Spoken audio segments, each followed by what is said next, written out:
Soy Liliana Rodríguez Ramírez, estudiante de tercer semestre de la Escuela Nacional de Antropología e Historia, de la licenciatura de Antropología Social. Estoy con Aarón Hernán Flores Suárez, estudiante de séptimo semestre de la Escuela Nacional de Antropología e Historia, de la licenciatura de Lingüística y ayudante de Yolanda Lastre, investigadora emérita nivel 3. Entonces, sí. Ya. Bueno, pues primero gracias por darme tiempo para que te realice una entrevista.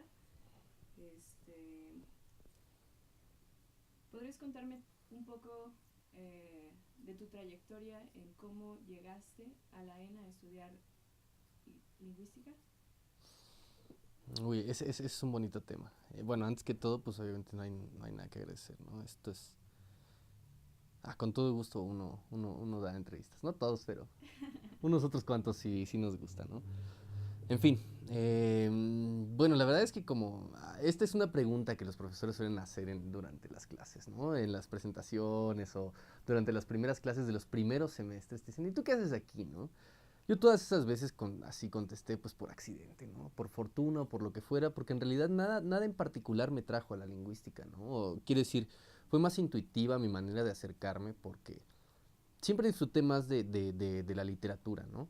Nunca supe o nunca profundicé en la lingüística hasta que por una razón u otra, ¿no? Veía yo ahí una que otra cosa en internet y decía, bueno, pues estas dos cosas van junto con pegado, ¿no? Pero nunca supe bien qué era. Yo no vivía en el país, vivía afuera, estaba estudiando de hecho letras y... Ay, lo siento. Y y bueno, durante ese tiempo me di cuenta que en realidad la literatura sí, claro que me gustaría practicarla, pero quizá no estudiarla como tal, ¿no? Al tiempo que me di cuenta de que no era lo que buscaba, encontré que bueno, me di cuenta de que la convocatoria se había abierto de vuelta, bueno, se había abierto como cada año ahí en la escuela, y decidí meter mis papeles, ¿no? Dije, bueno, pues ya, si me quedo, pues listo, ¿no? En fin, de todos modos tengo que volver. En fin, volví, etcétera, etcétera, y ya estando dentro, obviamente encontré más, ¿cómo decirlo? Más razones por las cuales quedarme, ¿no? Era completamente ignorante de lo que era de lo que es la lingüística y aún me siento bastante ignorante, debo decirlo, ¿no? Antes de cualquier otra cosa, pues fue eso, lo que me llevó así, respondiendo muy concreto a la pregunta, lo que me llevó a la lingüística o lo que me trajo aquí donde ahora estoy, ¿no? Y a la escuela en particular fue eso, pues, la fortuna, más que otra cosa. ¿Y podrías platicarme un poquito sobre Yolanda Lastre, su trayectoria y qué es lo que ha hecho y está haciendo? Bueno, claro. Eh, ella, ¿cómo decirlo? A ver, para referirnos a ella ¿cómo decirlo? Con toda la, el condecoro que merece, ¿no? La doctora Lastra, ¿no? Así como, pues, evidentemente lleva mucho tiempo más que yo, más de lo que llevo vivo, lleva el doble de mi edad, siendo investigadora como tal para la UNAM, ¿no? Desde antes de que se fundara Antropológicas, es decir, el Instituto de Investigaciones Antropológicas ahí en la UNAM, ¿no? Formaba parte ya de la plantilla desde históricas, que fue donde se originó el instituto, ¿no? Y bueno, pues dicho con pocas palabras, ese es el tiempo que lleva, ¿no? ¿Esto de qué nos habla? Pues obviamente de que la trayectoria que ha transcurrido, ¿cómo decirlo? El derrotero que ha seguido ha sido no muy amplio, ¿no? O ha sido no muy largo, también demasiado así amplio en el sentido de que, eh, ¿cómo decirlo? No ha sido estrecho, no ha ido por una sola línea, ¿no? Se ha abierto, se ha ramificado ella a propósito, obviamente de acuerdo con sus intereses. Y bueno, entre otras cosas de lo que más hace o de lo que más disfruta hacer es la etnolingüística, ¿no? Dicho, o bueno, explicado esto un poco, parafraseado, ¿no? Son estudios que involucran tanto la etnología y la lingüística y cómo son relevantes para algún pueblo en particular, ¿no? Para una comunidad, eh, por qué es que tienen valor y significado y cómo es que eso los hace también ¿cómo decirlo? Otomíes, si estuviéramos hablando de los otomíes, o matlatzincas, en casos matlatzincas, ¿no? Que son dos grupos en los que se ha abocado a estudiar, ¿no? Entre otras cosas, pues se puede decir que sí se ha hecho descripción de lenguas, no solo de lenguas mexicana, sino también de un quechua de Bolivia, de un quechua de Cochabamba para doctorarse, ¿no? Esa fue su tesis de doctorado. Em, y bueno, en general, alguna vez así me pidieron que hiciera una breve reseña sobre ella, ¿no? Una semblanza. Y ponía eso, ¿no? Así como verdaderamente más allá de lo, quiero decir, lo que guía sus intereses o lo que yo he notado a partir de la convivencia con ella es justo la gente, ¿no? Más allá de la lengua, más allá de por qué es importante para nosotros como investigadores, más allá de lo que en sí mismo o el valor inherente que tienen por el simple hecho de ser indígenas, como muchas veces mal se emplea esa razón que me parece bastante plástica, digámoslo así, ¿no? En fin, ese no es el punto. A lo que iba con todo esto es que a eso es a lo que se dedica, ¿no? A estudiar la gente, a platicar con la gente, a entender a la gente y a llevar la buena relación, ¿no? Últimamente, ya con Doña Cata, que es con quien trabajamos ahora, una señora nahua de ahí del Estado de México, pues son grandes amigas, ¿no? Son súper cuatachonas y eso es, quiero decir, es la prueba más leal de todo, ¿cómo decirlo? De por qué tiene valor lo que hace, ¿no? No solo para ella ni solo para la disciplina como tal, sino para la gente, que es la que a su vez nos enriquece y se enriquece al decirnos esto, ¿no? Al ayudarnos a tomar registro con nuestros propios medios, con nuestras propias herramientas, pero obviamente en beneficio de ellos mismos también, ¿no? ¿En qué semestre estabas cuando realizaste la entrevista para empezar a trabajar con ella? La entrevista con ella fue la primera semana del quinto semestre. El primer viernes, eso sí lo recuerdo, el primer viernes del quinto semestre, sí. Sí, exactamente hace un año y medio en agosto del año pasado, el 11 de agosto. ¿Y cómo fue que lograste la entrevista? Bueno, ¿cómo decirlo? La verdad es que eso es, no sé cómo explicarlo. Aunque yo se lo atribuyo a la fortuna, sé que no es tanto así, ¿no? O sea, sí, ¿cómo decírtelo? Yo no encuentro razones por las cuales me llamaron a mí en particular, ni por qué fui yo el suertudote que se llevó la chamba, ¿no? Que se llevó el pastel completo. Sin embargo, sí sé cómo fue, ¿cómo decirlo? Cómo fue el llamado de Yolanda y cómo este llegó hasta mí, ¿no? Más o menos por la línea que siguió es, ella es muy buena amiga de Samuel Herrera, se llama, otro investigador de ahí del instituto, que es profesor en la licenciatura de lingüística, ¿no? Él también mantiene, obviamente por su propio puesto, mantiene una muy buena relación con la que es la coordinadora de la licenciatura ahí en la escuela, que es Glenda Lizárraga. Entonces la cadena fue así, ¿no? Yolanda le dijo, oye, mira, la ayudante que tengo ahora, de nombre Paola, se va a ir a estudiar el doctorado al Colmex, ¿no? Entonces necesito a alguien que cubra ese puesto, ¿no? Entonces, bueno, ella le dijo a Samuel le dijo a Glenda me llamó a mí, me dijo, mira, man, hay esta oportunidad, ¿no? Y pues creo que te vendría bien, no solo que te vendría bien que participaras, sino que creo que sí la pegas, ¿no? O sea, creo que tienes chance de hacerlo, ¿no? Entonces, si te animas, pues vas, ¿no? Y sí, así fue, quiero decir, ¿no? ¿Cómo decirlo? Una cadena de implicaciones un poco, ¿no? Chistoso, pero así fue. ¿Y cómo ha sido la experiencia de trabajar con ella desde quinto semestre? O sea, cómo, pues los nuevos aprendizajes que has tenido y cómo lo vas balanceando también con la escuela. Bueno, esto sí es, ¿cómo decirlo? Esto es algo de lo que más me gusta, de lo que más he disfrutado del trabajo, ¿no? Tiene que comenzar con una brevísima introducción, ¿no? Que es, yo optaba únicamente por las lenguas, ¿no? Era demasiado cerrado en el sentido de que, o bueno, no sé si precisamente solo cerrado, pero demasiado enfocado, ¿no? De miras muy cortas, de tal manera que solo quería ver la lengua, y solo la lengua, y solo la lengua, y creía que ahí iba a encontrar solo la explicación, porque hay maneras de hacerlo, hay rumbos de la lingüística que sí te pueden llevar así, y están bien, no digo que estén mal. Sin embargo, yo había optado por ese y al encontrarme con ella que tiene esta visión por completo distinta en el que tiene que involucrarse así el primero en la lista, ¿no? O sea, ¿cómo decirlo? La punta de la pirámide, es la persona, más allá de informante, más allá de hablante de lengua indígena, más allá de lo que sea, es él, ¿no? Y eso es algo de lo que más he aprendido, ¿no? A no renegar, pues, de todas esas otras partes que conllevan la lengua. Es decir, el informante que la vehicula y que te la lleva hasta tu grabadora, ¿no? Hasta donde la necesites, ¿no?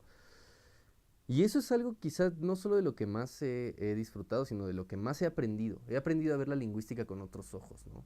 Con ojos así más, ay, no sé, más prístinos, no sé cómo describirlo ahora mismo, ¿no? Pero, no sé, a ver el panorama, la big picture, ¿no? O sea, como, no sé, verlo todo en un conjunto, ¿no? No aislar las partes y ponerse uno terco nada más a ver lo que quiere ver, tanto que puede uno sesgar lo mismo que dice, lo mismo que hace, lo mismo que investiga, ¿no? Entonces ha sido eso, ¿no? Un abrirme también hacia adentro, ¿no? O sea, no solo me he abierto el camino en el sentido de la academia y de sus amigos y de, sí, vamos a hacer esto juntos, etcétera, etcétera. No es solo eso.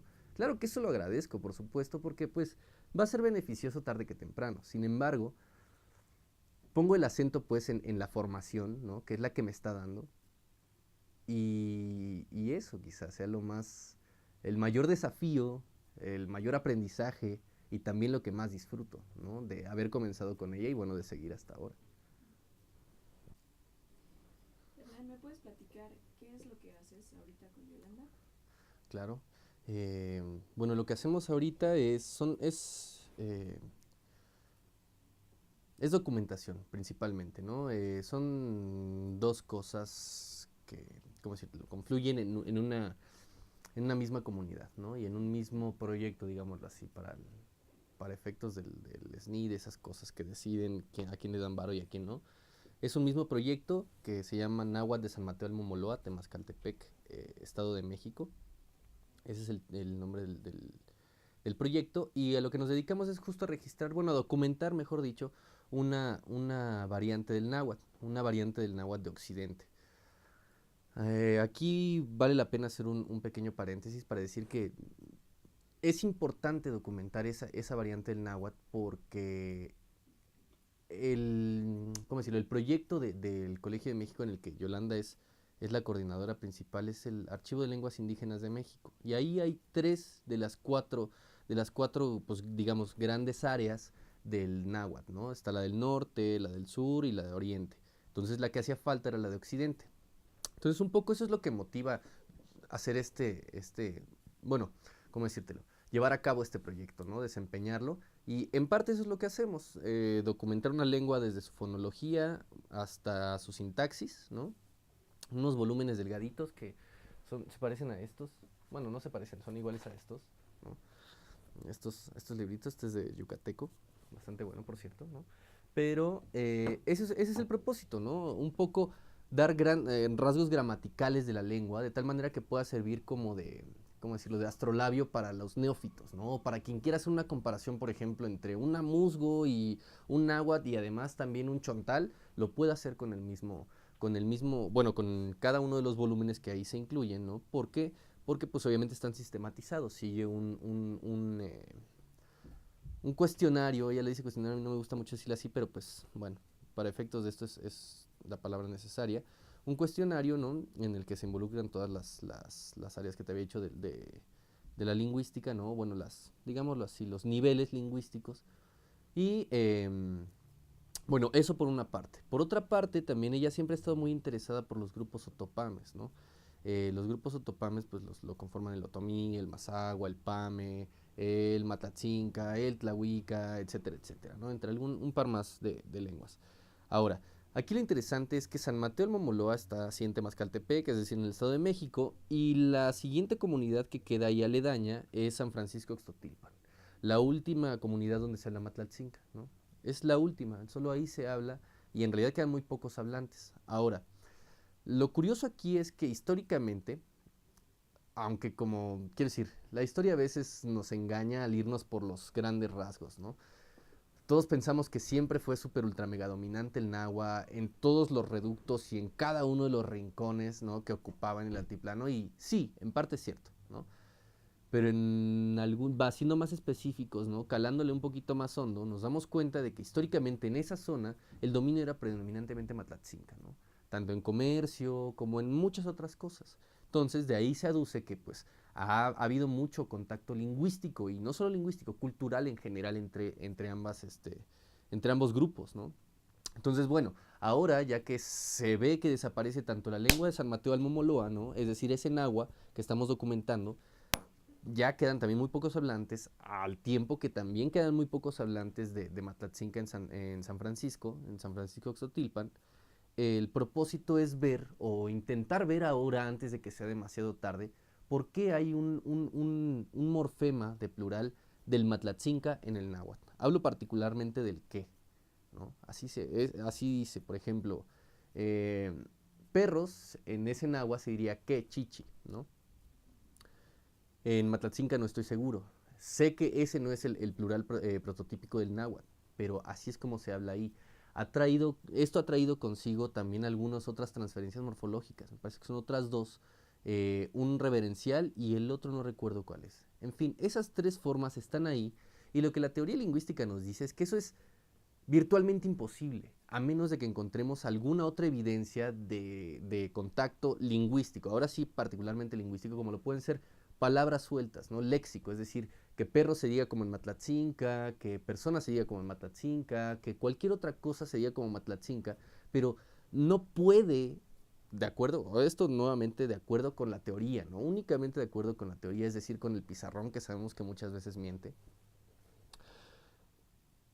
es inexplicable que esté ahí, ¿no? Es inexplicable de acuerdo con eso y bueno, eso es lo que estamos intentando averiguar, ¿no? La manera en que lo estamos abordando es a través del léxico de los hongos, que como bien saben, volviendo un poco a estos registros históricos, ¿no? Algo de lo que se comerciaba mucho ahí, de acuerdo con, pues, con los rasgos geográficos ajá, exacto, que predominan por ahí, ¿no? Pues obviamente hay muchos montes, hay mucha humedad, y eso siempre fue un producto de alto comercio y de alta demanda y de, pues obviamente, quiero decir, el pegamento social para ellos, ¿no? O uno de los pegamentos sociales para ellos, uno de los principales. Entonces estamos intentando buscar cómo va, si hay también, por ejemplo, algún tipo de préstamo que no haya sido identificado en el náhuatl, que también se registra en el matlatzinca, es decir, que se encuentren formas muy cercanas entre una y otra, de tal manera que podemos encontrar la explicación de por qué hay un plural o un rasgo morfológico de una lengua en otra, sin que haya un espacio en blanco en medio, ¿no? Entonces es eso, es un trabajo de contacto lingüístico, particularmente en un morfema de plural en el náhuatl, y bueno, la técnica es mediante la documentación del léxico de los hongos o del campo léxico de los hongos, porque es algo que de lo que menos, no menos investigado está, pero está menos documentado, no se tienen fuentes como confiables. Entonces, bueno, al tiempo que nos ayuda a eso, sirve también para actualizar los estudios en materia de etnolingüística, ¿no? ¿Cómo es esto del campo léxico de los hongos? Bueno, un campo léxico, digámoslo así como en, en pocas palabras, es, a ver, ¿cómo explicarlo? Y es que no es complicado, ¿eh? O sea, no es complicado, solo nos gusta complicar las cosas. Eso es lo que pasa, nada es complicado, pero nos encanta hacer de la lingüística una ficción, tanto que a veces nosotros ni nosotros nos la creemos. En fin, un campo léxico es como donde convergen, quiere decir, es muy semejante a un campo semántico, ¿no? Por ejemplo, el campo semántico de los utensilios de cocina. Involucraría una olla, una espátula, una estufa, bueno, obviamente el campo semántico de alguien bien citadino, ¿no? De alguien bien urbano, una estufa, qué sé yo, un cucharón, etcétera, etcétera, ¿no? Entonces, todos esos que convergen en quizá un mismo propósito, digámoslo así, ¿no? O que comparten rasgos estructurales de que son usados juntos, o, ¿cómo decirlo?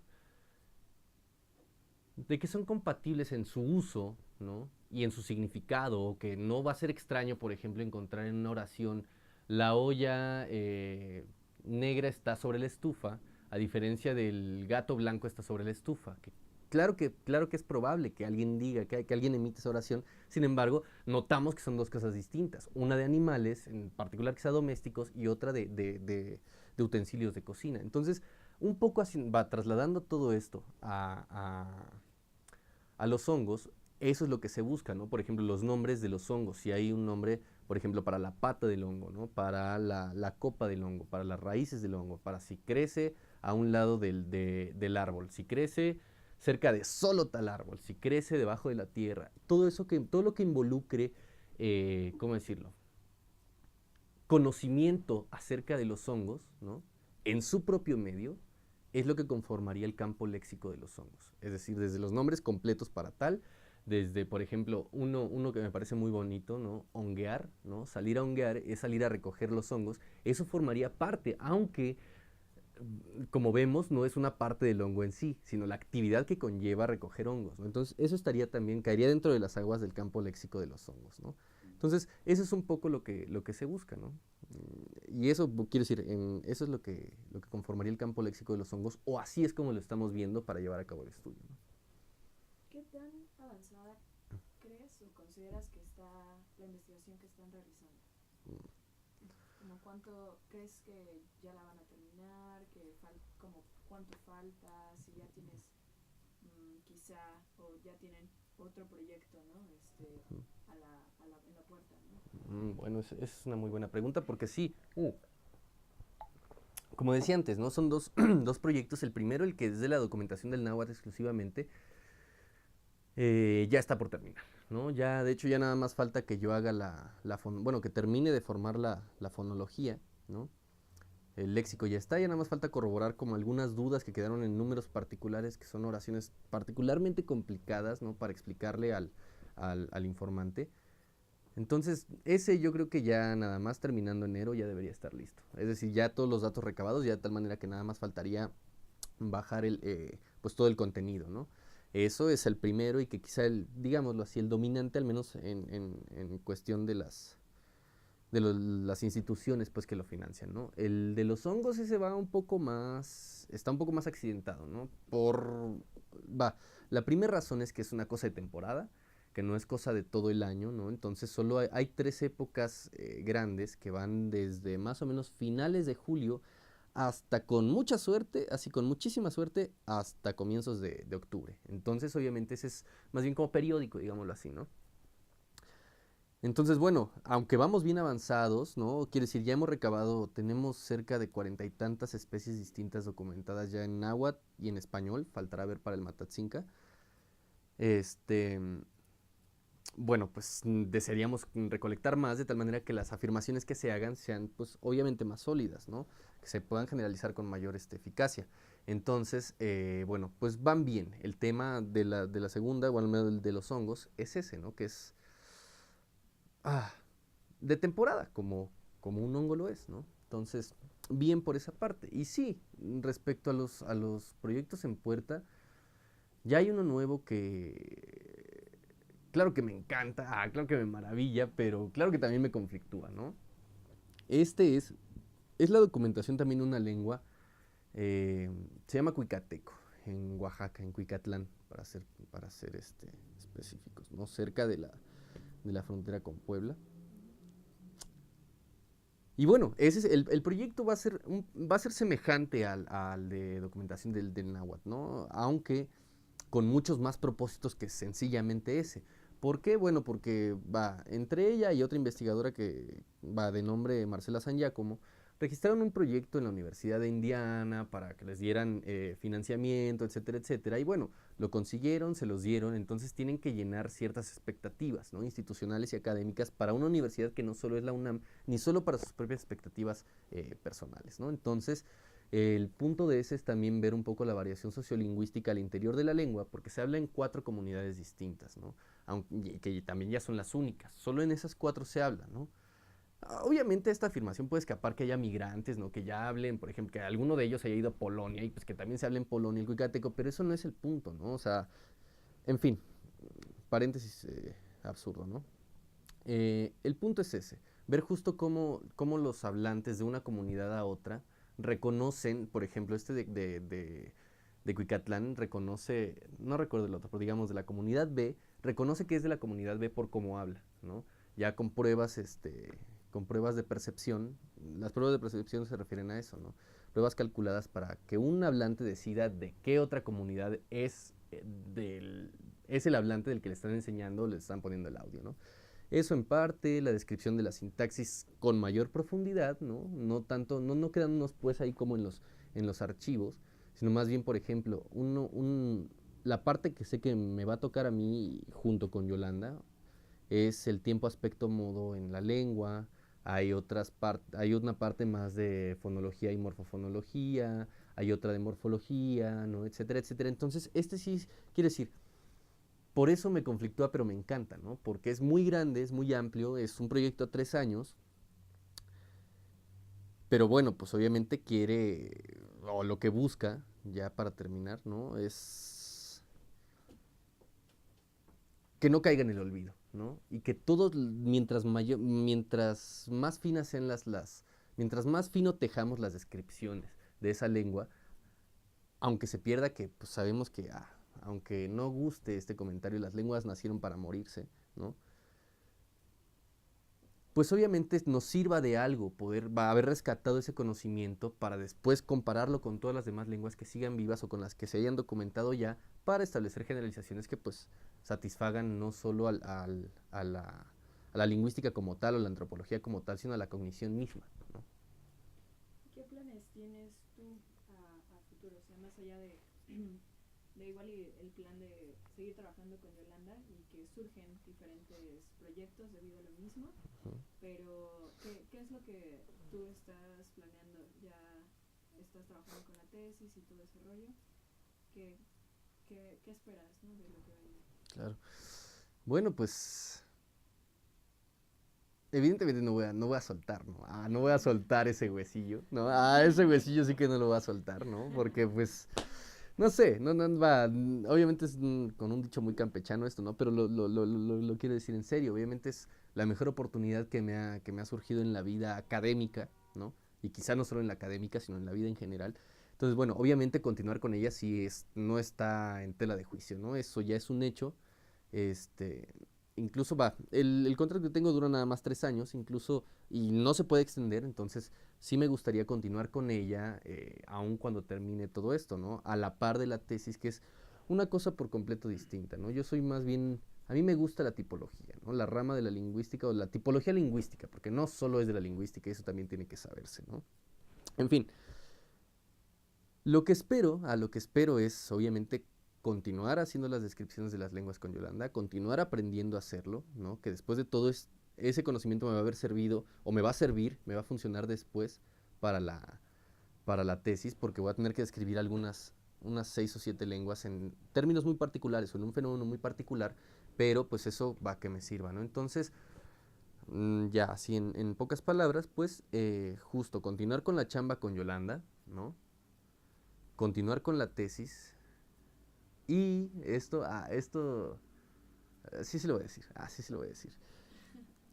Aspiro como todo buen tipo, todo buen arrogante, como todo buen arrogante y todo buen obstinado y terco y, en fin, a sacarme un premio de investigación, ¿no?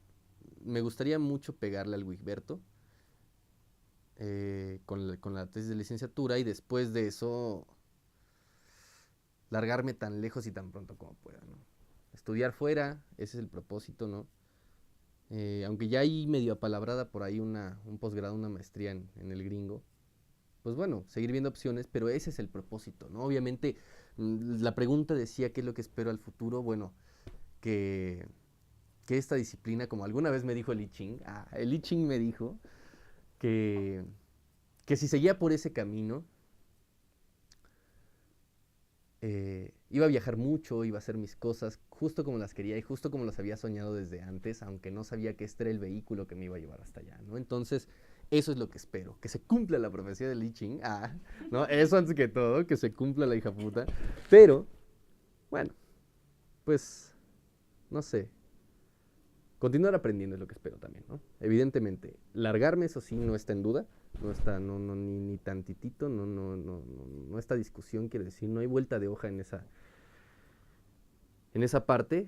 Y bueno, pues obviamente continuar haciéndolo, ¿no? Continuar contribuyendo y no solo contribuyendo a la disciplina, sino a esto que he aprendido con Yolanda, ¿no? Contribuir a las personas más allá de objetos o sujetos antropológicos susceptibles de estudio, ¿no? Ayudar a las personas. Eso es lo que espero de toda mi formación, de toda mi trayectoria, no solo hablando hasta ahora, sino de todo lo que venga de aquí, quizá hasta que me muera, ¿no? Pues muchas gracias. La verdad que pues no te conocía, pero Ujú.